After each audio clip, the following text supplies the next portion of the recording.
Now, let me take you through the crux of this presentation. Okay, stay focused. These are the symptoms of failure. Yes, you heard it right. These are symptoms of failure.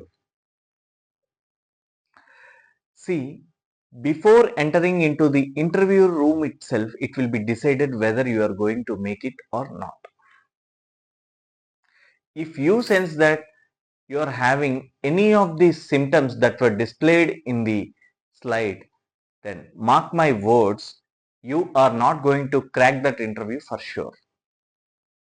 Now, let us discuss about the first symptom in detail. First one is fear or fumbles or anxiety. Yeah, the most common symptom which everyone has to go through it. You, me, and any person who is attending an interview will have to go through that phase. Why do we feel fearful?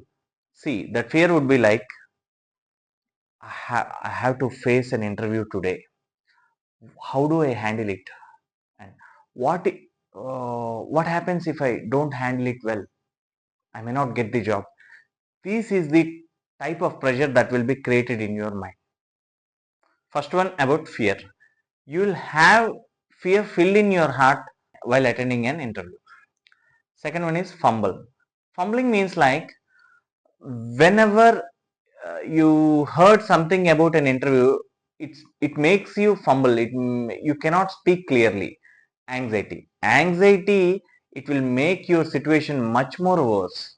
You will lose your emotional and mental balance completely with this anxiety. Now, the second symptom is poor presentation. Yeah, this one is it's little tricky. Like you know about the subject, but you will not be able to open your mouth in front of the panel. You know the answer, but you will be terrified. Like you will not be in a situation to open your mouth at least, and it's a most common symptom, especially for freshers. Some people, if they are so sensitive, they might have experienced this feeling during their Viva voice session itself in the college. Now, let us come to the third symptom. It is improper structuring. Like here, you know the answer. You will be able to present it to the panel. But the problem here is that you will not be able to structure it properly. Structure means like you will be keeping the first sentence in the last and last sentence comes first. A lot of grammar mistakes will be there, and the speech flow is inconsistent, like using broken sentences and all these things. Okay, this is about improper structuring. Now let us come to the fourth symptom. It is attitude mismatch. Here an interviewer will be trying to test a specific attribute or a personality trait within your profile, but you will answer to that question as you wish to do it. There is no connection, there will not be any connection between his question and your answer. This is called attitude mismatch. You should be able to understand the motive behind his question. Then only you could answer it better and you will be matching his frequency. This is attitude mismatch. Next symptom is poor negotiation.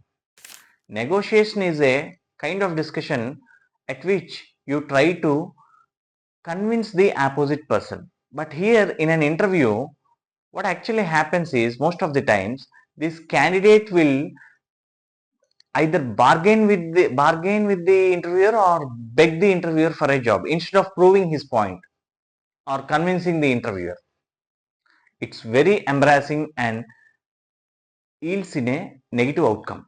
You should be able to put your opinion forward in a right spirit. Okay. The next symptom is persuasion. Persuasion is a 21st century skill. Okay.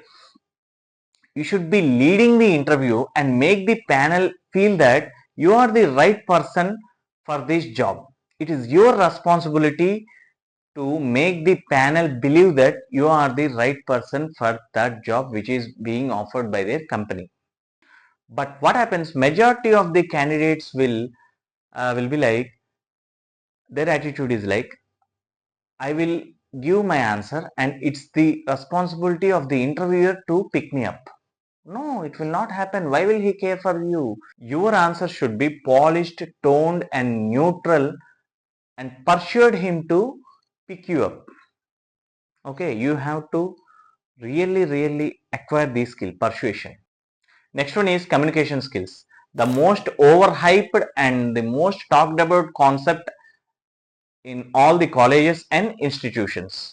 It is already overhyped, so I will not be stressing it anymore. But not only communication skills, you have to need other skills also to bag an employment offer. Okay. Now I have a question for you. How many of you know about these symptoms before this session? Have you ever checked yourself if you are a victim of these symptoms? See, the worst part is that if you are a victim of these symptoms, you will get to know about these only after failing in an interview, because there is nothing called feedback for an interview, and second thing, there is no mechanism to track your interview preparation. See, in colleges you have mechanisms to track your semester courses, say internals, externals, theory, lab, exams, all these things, but for an interview there is nothing like that. The only mechanism is you go attend an interview after clearing written, all these things. Okay, you go attend an interview, face the panel, and once you fail in an interview, then only you will get to know that you have done something wrong. Nobody is there to guide you like what happened there or why did you miss that chance. No one, no way. Any interview, not only IT interview. Okay, see, you will prepare at that level for your semester end exams, but what about job? There's nothing like a standardized preparation for a job. What you will do simply is that you will aim to hit a bullseye, but in return, don't forget that bull will overpower you in more than 90% of the cases. Some lucky champs may get a job when the IT mood is good and if he is extremely lucky, but it is not advisable. You have to follow a standardized process to succeed in an interview. See, there is a quote on the bottom of that slide. Don't fix symptoms, fix problems. Okay, why? If you try to fix those symptoms, also if you try to fix the one symptom, that symptom will go away and the new symptom will arise. These symptoms are endless. Okay, you have to focus on the problem and you have to fix that problem. Once the problem is fixed, there is no chance for the symptom. Okay, let me explain you with an example. You have a bike at your home and you need to go to a medical shop immediately. You took your bike and you try to start the bike by kicking the kick rod.